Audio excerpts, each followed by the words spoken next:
Assalamualaikum, jumpa lagi dengan RC Channel. Masih berada di Taipo Market. Sekarang aku mau mengikuti petunjuk anak panah yang dari A2 ini karena aku mau ke Hong Kong Museum Railway. Nah, kebiasaan lama terulang kembali. Mikrofonnya nggak ada baterainya, jadi aku ngomong-ngomong sendiri nggak ada suaranya.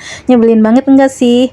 Jadi di sini aku tuh ngomong ya teman-teman, kalau sebenarnya kaki aku tuh udah capek, cuman karena dari Mongkok ke Taipo itu ongkosnya udah mahal, jadi aku tuh mau lanjut ngevlog di Museum Hong Kong. Jadi ini tuh museum kereta api gitu loh, kereta api yang udah nggak terpakai. Karena aku ngeliat di grup kayaknya tuh museumnya tuh bagus banget. Maaf ya teman-teman, ini aku ngeditnya di boarding. Kalau ada suara-suara yang tidak diinginkan masuk ke dalam video, karena kalau mau ngedit di atas rooftop itu panas, terus juga banyak nyamuk ya teman-teman. Aku tuh males banget. Tapi yang kamar sebelah itu nggak ada toleransinya sama sekali. Nggak tahu itu tuh seneng apa, bahagia apa ya, selalu berisik terus siang malam. Kalau nggak nyanyi-nyanyi, teriak-teriak ya kita maklumin aja ya. Mungkin dia udah agak-agak. Nah, untuk ke museum itu, walaupun teman-teman misalnya pertama kali ke sini seperti saya, jangan takut nyasar ya, karena di setiap sudut itu ada papan petunjuknya itu loh teman-teman. Jadi kita tinggal ngikutin aja, dan teman-teman juga bisa nanya sama orang-orang yang teman-teman temui ya. Rata-ratanya mereka tahu gitu, tinggal tunjukin aja gambarnya gitu. Jadi ini tuh hari Selasa ya. Waktu hari Minggu aku keluar, Senin di rumah, Selasa aku keluar lagi. Udah kayak pengangguran sultan ya. Walaupun pengangguran, keliling-keliling terus, jalan-jalan terus. Ya karena gitu teman-teman, kalau di dalam kamar tuh bete ngeliatin orang-orang yang tidak sefrekuensi dengan saya. Nah, beginilah pemandangan Taipo Market ya teman-teman. Di Hong Kong itu kayaknya nggak ada istilah kampung, di mana-mana ya seperti ini sama, selalu ramai dengan orang-orangnya. Dan ini tuh pasar ya teman-teman. Pasar kalau sebelah sana pasar lama. Nah, kembali ada petunjuk, pokoknya tinggal diikutin aja. Aku juga tadi sempat nanya sama beberapa orang, beberapa cece Filipina atau cece Indonesia gitu. Nah, tinggal diikutin aja. Kalau dari MTR-nya itu jalan kaki tuh mungkin 15 menitan ya. Tergantung teman-teman jalannya cepat atau lambat gitu. Aku sendirian ini teman-teman. Gerah, panas, capek. Tapi kayaknya kalau belum tahu tuh aku tuh penasaran banget. Jadi aku bisanya tahu ada museum itu lihat di grup ya teman-teman, lihat di grup bolang, teman-teman jalan ke situ, jadi aku kepengen. Dibilang bagus banget sih enggak ya teman-teman, cuman aku pikir kan aku udah terlanjur ada di Taipo nih, jadi aku sekalian jalan gitu. Nah, di sepanjang jalan yang aku lewati ini pertokoan ya teman-teman. Ada yang menjual baju, kemudian makanan, kayak jajanan jalanan gitu. Di sini juga ada. Ya pokoknya di Hong Kong di mana-mana gitu sepanjang jalannya tuh restoran, kemudian supermarket, kemudian penjual-penjual makanan, penjual-penjual buah, sayuran, kayak gitu teman-teman. Kalau aku lihat dari petunjuk yang di video itu kayaknya aku udah mulai mau nyampe nih teman-teman. Alhamdulillah ya. Nah, ini waktu udah sekitar jam 5. Jadi insya Allah aku ngambil video sebentar aja di sana, kemudian aku langsung pulang ke Mongkok. Jadi maghrib aku udah bisa buka puasa di boarding, nggak harus beli makanan gitu ya. Ngirit ceritanya teman-teman. Kemarin aja aku belanja habis hampir 200-an. Ya buat stok sih ya teman-teman. Aduh, ada penebangan pohon nih. Penebangan pohon besar. Wah, kayaknya ditutup ini. Digembok kayaknya teman-teman. Ini udah nyampe di museumnya ya. Aku udah nyampe di museumnya. Tapi beneran digembok teman-teman. Astagfirullahaladzim. Udah jalan jauh, panas, capek, gerah. Ternyata digembok karena sedang ada proses pemotongan pohon yang besar itu. Ya Allah, menguji kesabaran banget. Aduh, ya udah deh. Gimana lagi ya, kita terpaksa harus balik lagi nih teman-teman. Nah, seperti ini ya teman-teman situasi Taipo. Taipo Market sesuai namanya, di mana-mana banyak penjual dan anehnya tuh rame semua, laku semua, nggak ada yang nggak laku. Seperti ini teman-teman, Taipo Market. Kebanyakannya gedung-gedung tua ya. Penjual-penjual juga bukan yang kayak di supermarket gitu, penjual biasa aja kayak gitu.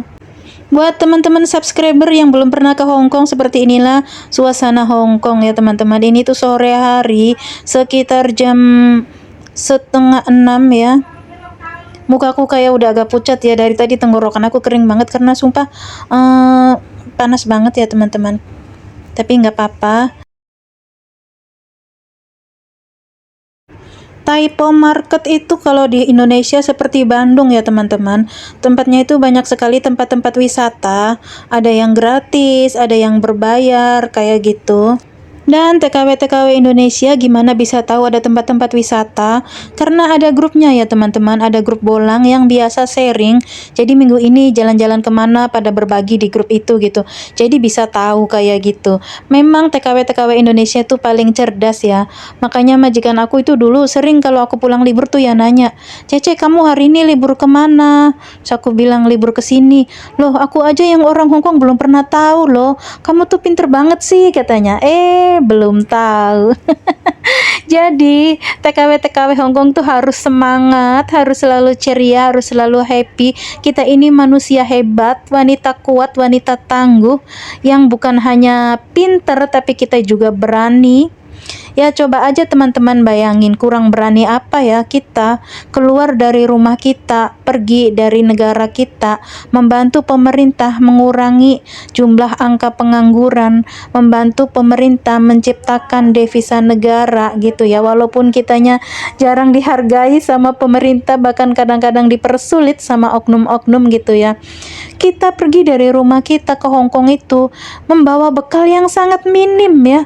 Nggak ada dari Indonesia ke Hong Kong, kita mau merantau jauh harus bawa bekal banyak. Itu kayaknya nggak ada ya.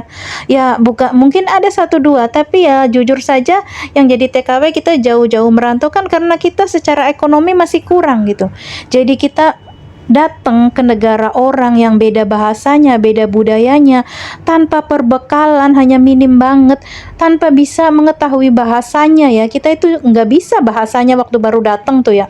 Tapi kemudian kita bisa bahasa, kita bisa kerja, kemudian kita juga dihargai, dikasih gaji yang layak, bahkan menurut ukuran Indonesia mungkin besar ya. Itu tuh patut kita banggakan loh teman-teman.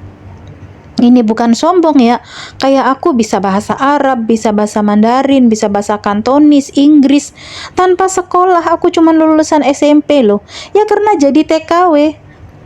Cerdas sekali kan TKW itu. Makanya teman-teman TKW jangan minder ya teman-teman, harus bangga menjadi TKW itu. Nggak ada yang secerdas TKW itu. Kalau mau kuliah, kalau mau kursus itu ya, harus berapa tahun kursus, harus menghabiskan berapa uang untuk belajar bahasa negara-negara orang itu. Dan beberapa tips dari saya supaya kita kerja itu semangat, bekerja itu berkah, sukses gitu ya. Yang pertama-tama, selain kita kerja pintar, kerja keras, kita juga harus mau bersedekah ya teman-teman. Jadi ibaratnya kalau orang makan itu harus berak, orang bekerja itu harus mengeluarkan sedekah. Di rezeki kita itu ada rezeki orang lain, ada rezeki anak yatim, ada rezeki orang yang tidak mampu, ada rezeki saudara-saudara kita yang tidak seberuntung kita gitu, ada rezeki janda-janda tua. Jadi kalau sedekah jangan nunggu bulan Ramadan, bulan puasa ya. Kalau aku jujur tiap gajian berusaha berapa besar kecilnya, tapi aku keluarkan untuk aku niatkan sebagai sedekah gitu. Ini bukan pamer ya teman-teman. Kalau perbuatan baik itu nggak apa-apa dipamerkan untuk dicontoh ke orang lain. Dan aku berbagi tips ini bukan berarti aku udah sukses. Enggak, aku juga masih jauh. Aku belum kayak orang-orang yang punya rumah tingkat, punya mobil gitu. Aku belum punya apa-apa. Tapi ini sekedar sharing ya. Dan yang aku lakukan selanjutnya, kita juga harus menyayangi orang tua kita. Jangan inget-inget keburukannya. Waktu kecil orang tuaku begini sama aku, sekarang aku udah bisa mandiri, bodoh amat anaknya bukan aku sendiri. Buang jauh-jauh pikiran itu ya teman-teman. Walaupun bagaimana, walaupun orang tua kita anaknya banyak, walaupun orang tua kita waktu kita kecil memperlakukan kita mungkin kurang baik ya, kita sekarang bisa kerja lagi, dikasih rezeki sama Gusti Allah, harus sayang sama orang tua. Makanya aku selalu bilang sama anakku ya, Nak, kalau kamu pergi-pergian tolong beliin oleh-oleh buat bapak. Nah, bapakku itu tiap kali ditanya tuh nggak pernah mau gitu ya. Udah nggak usah beli apa-apa gitu. Makanya aku bilang nggak usah nanya. beliin aja apa yang kamu mau beli martabak kek, mau beli buah, semangka, duren apa gitu. Nah, karena bapakku itu kadang-kadang itu kesukaannya itu unik gitu ya, nggak terpikirkan sama kita, ya udah deh dikasih uangnya aja gitu. Terus aku setiap tanggal 1, setiap kali gajian, aku selalu kirim ke orang tuaku. Itu pertama kali yang aku lakukan ketika aku udah gajian. Nah, kemudian aku kasih ke orang tuaku, nggak pernah aku tanya lagi uang itu buat apa, uang itu kenapa habis gitu. Ya udah dikasih ke orang tuaku, ya udah gitu. Karena orang tuaku mungkin punya keinginan, tapi karena nggak punya duitnya ya dipendem. Aku nggak mau kayak gitu. Aku maunya bapakku pengen makan apa ada uangnya. Aku nggak mau bapakku besok sampai memikirkan besok kita makan apa, besok makan dari mana. Aku tuh nggak mau bapakku punya beban pikiran kayak gitu loh teman-teman. Satu hal yang aku percayai, kalau kita sayang sama orang tua kita, kalau kita peduli sama saudara-saudara kita yang kurang mampu, insya Allah hidup kita dijaga sama Allah. Seberapapun sulitnya hidup kita, akan ada aja kemudahan itu. Kalau pas lagi sulit-sulitnya, kok ada lagi gitu jalannya. Kayak gitu yang aku rasakan tuh teman-teman. Ya sekarang pun aku udah nganggur hampir 2 bulan, tapi aku tetap membantu saudara, tetap mengutamakan untuk jatah keluarga, itu tetap kayak gitu. Nah, ini sekali lagi bukan pamer, ini sekedar saran dari pengalaman hidup aku ya teman-teman.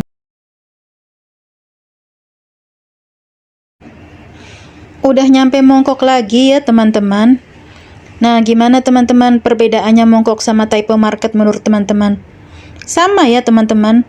Di kota manapun di Hong Kong itu selalu rame, mau pagi, siang, malam, mau musim hujan, mau musim panas.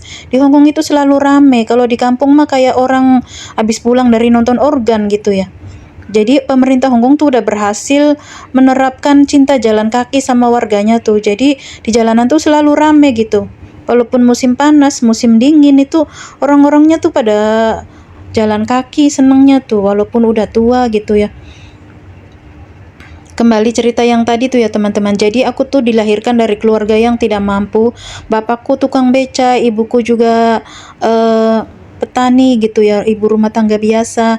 Tapi alhamdulillah ya teman-teman, bapakku itu dari hasil ngebeca aja ya, bisa bangun rumah untuk tempat kami berteduh, bisa menyekolahkan aku dan adikku. Sebenarnya waktu itu bapakku sama ibuku tuh ya masih menyuruh kami sekolah gitu SMA. Cuman akunya yang nggak mau karena kasihan gitu. Jadi aku pengen cepet kerja gitu. Aku bilang nggak mau. Padahal pihak sekolahnya datang ke rumah, sayang nilainya besar gitu. Kenapa nggak mau dilanjutin? Aku bilang aku mau kerja aja.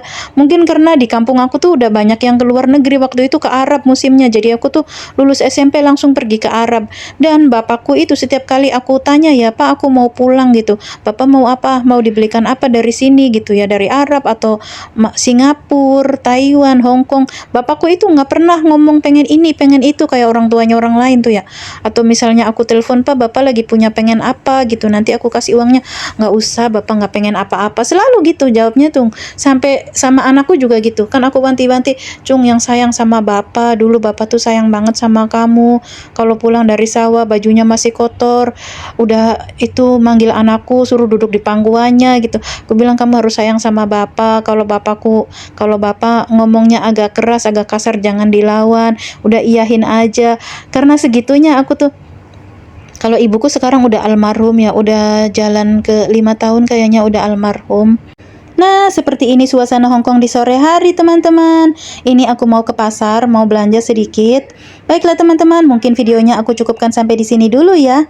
Terima kasih buat yang selalu menyimak. Sampai jumpa di video selanjutnya. Bye-bye. Assalamualaikum.